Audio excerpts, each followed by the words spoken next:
जय हिंद साथियों, स्वागत है आपका ज्ञान दर्पण के ऑफिशियल यूट्यूब चैनल पर। आज हम डे सेकंड में बात करेंगे वर्णमाला। वर्णों का विभाजन कितनी प्रकार से हिंदी भाषा में किया गया है। एक एक बिंदु को जरूर ध्यान से देखिएगा।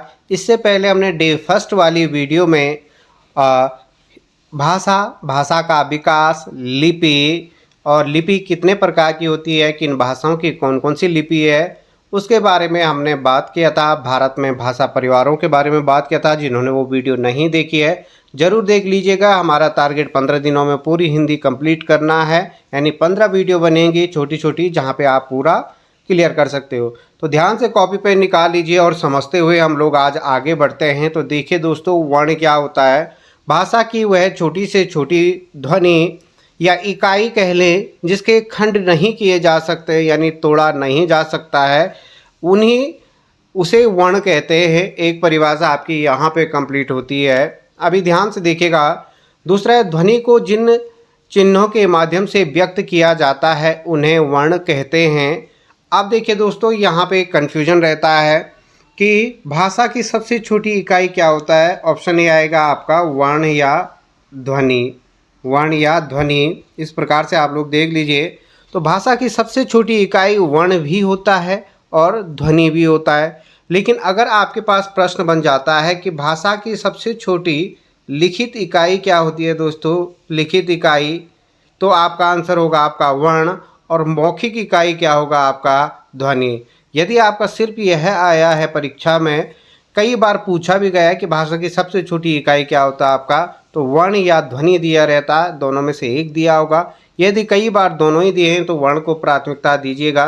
देखिए वर्ण क्या होता है, हम लिख रहे हैं अ का साउंड आ रहा है तो यहाँ पे हम अ लिख रहे हैं।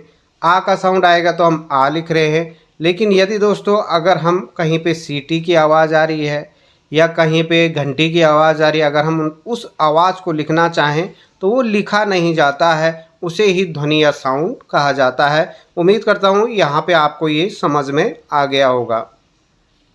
आगे देखिए दोस्तों, वर्णमाला किसे कहते हैं। वर्णों को का जो एक व्यवस्थित एवं क्रमबद्ध समूह होता है उसे वर्णमाला कहते हैं। यानी जिस प्रकार से फूल मिला करके एक एक फूलों को मिला करके हम माला बनाते हैं, उसी प्रकार एक एक वर्णों को मिला करके क्या होता है, वर्णमाला बनाया जाता है। ऑप्शन दोस्तों इस प्रकार से बन जाएंगे। वर्णमाला वर्णों का व्यवस्थित समूह है। ऑप्शन बी दे देगा, वर्णमाला वर्णों का व्यवस्थित एवं क्रमबद्ध समूह है।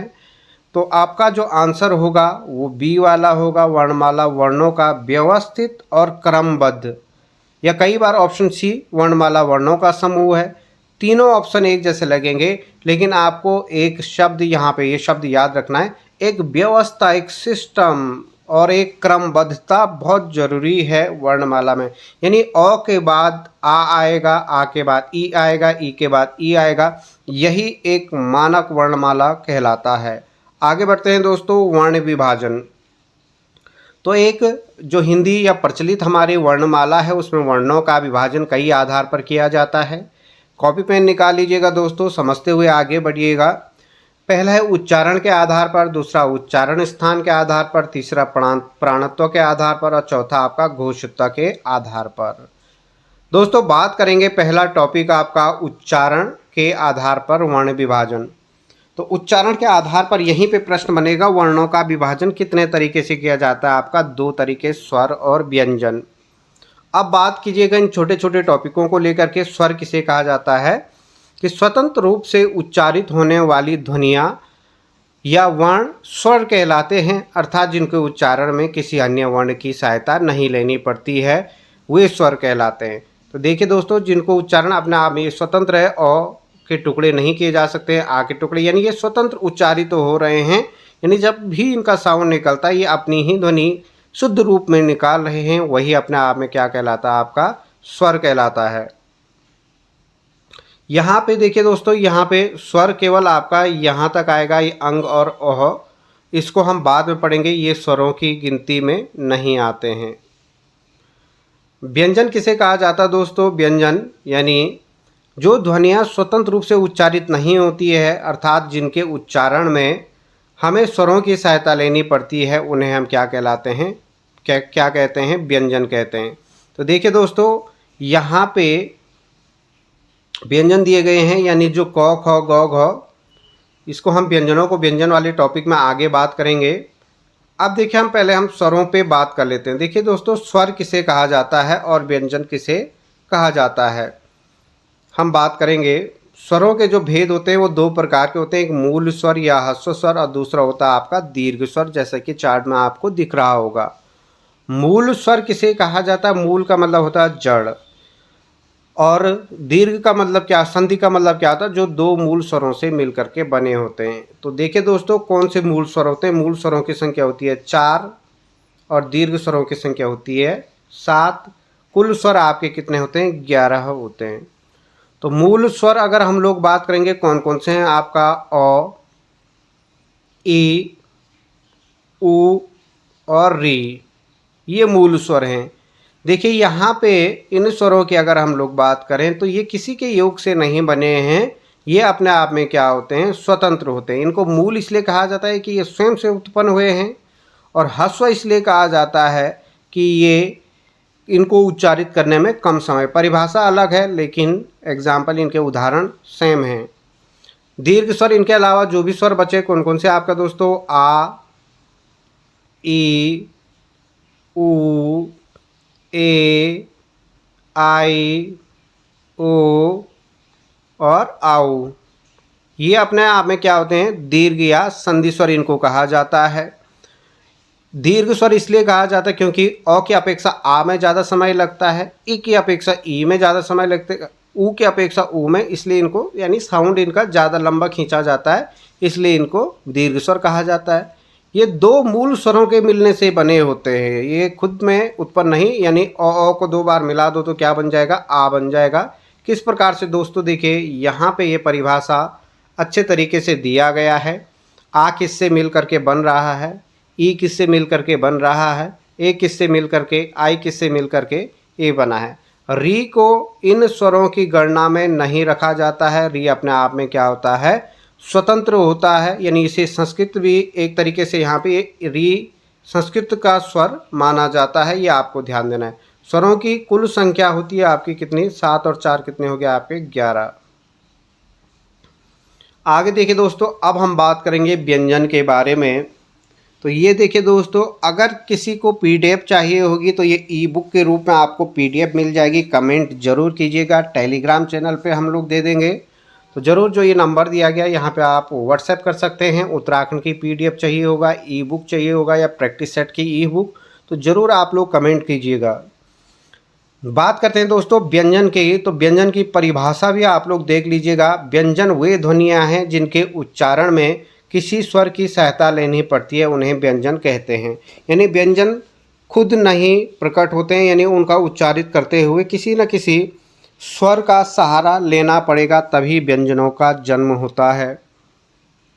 हिंदी वर्णमाला में व्यंजनों की मूल संख्या 33 है, लेकिन द्विगुण या उत्क्षिप्त व्यंजन दोस्तों, उत्क्षिप्त लिख देना, उत्क्षिप्त लिख देना, उत्क्षिप्त व्यंजन, द्विगुण या उत्क्षिप्त व्यंजन, यहाँ पे हम उत्क्षिप्त भी लिख देना, उत्क्षिप्त, उत्क्षिप्त व्यंजन, द्विगुण या उत्क्षिप्त व्यंजन। ड और ढ, ये ड और ढ वाले बिंदु वाले ड ढ हैं, को भी सम्मिलित करते हुए व्यंजनों की कुल संख्या कितनी मानी जाती है दोस्तों? 35। ये एक प्रश्न आपका बन गया। मूल संख्या 33 है, लेकिन ड ढ को भी सम्मिलित किया जाता है, इसलिए इनकी टोटल संख्या कितनी हो जाती है? 35। अगला है दोस्तों व्यंजनों के भेद।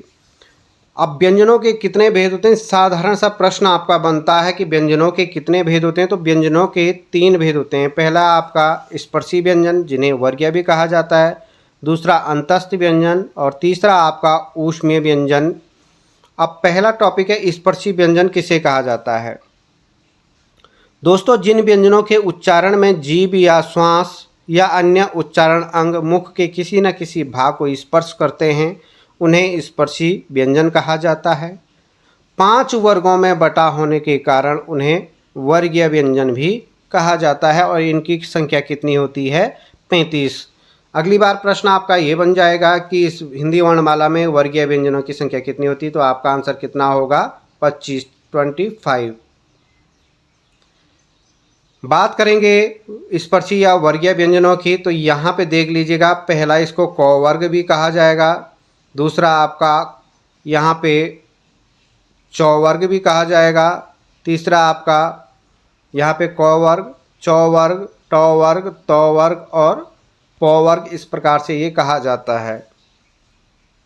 अब हम बात करेंगे यहाँ पे जो क वर्ग वाले हैं इसे कंठ्य कहा जाता है। दूसरा, अगर आप क का उच्चारण करके देखिए, क ख ग घ, एक बार बोल के बोलोगे आप लोग, उच्चारित करोगे, क्योंकि यहाँ पे हम उच्चारण स्थान के आधार पे हम लोग बात कर रहे हैं, तो उच्चारण कीजिए क ख ग घ ग, तो ये उच्चारण तो आपके सीधे कंठ से आवाज़ आती है, तो यहाँ पे ये कंठ्य हो गया। कई बार प्रश्न बन जाता है कि कंठ्य व्यंजन कौन सा है कौन सा नहीं है। दूसरा आपका तालव्य हो जाएगा दोस्तों, तो उच्चारित करके देख लीजिएगा, आपको रटने की आवश्यकता नहीं पड़ेगी। च छ ज झ क्यों, इस प्रकार से मूर्धन्य को बोल के देखिएगा, ट ठ ड ढ ण। दंत्य को बोल के देखिएगा, त थ द ध न, दांतों को जीभ स्पर्श करेगी। ओष्ठ्य को बोल के देखिएगा, प फ ब भ म, बोल के ज़रूर आप एक बार साउंड, क्योंकि ये रटने का विषय नहीं है, ये समझने का विषय है। कई बार ये आ जाता है इनमें से कौन सा मूर्धन्य नहीं है, दंत्य नहीं है, 3 ऑप्शन अन्य दे देगा, 1 ऑप्शन अन्य दे देगा, तो इस प्रकार से कई सारे प्रश्न यहाँ पे आपके बन जाएंगे।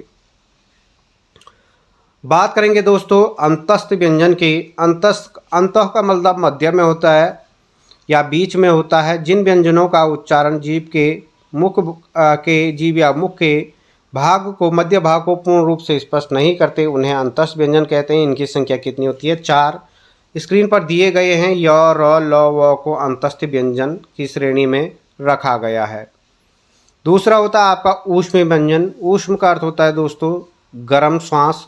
जिन व्यंजनों का उच्चारण मुख निकलने वाली वायु या श्वास में संघर्ष या घर्षण या ऊष्मा उत्पन्न होती है, उन्हें ऊष्म या संघर्षी व्यंजन कहते हैं, जैसे श श श श।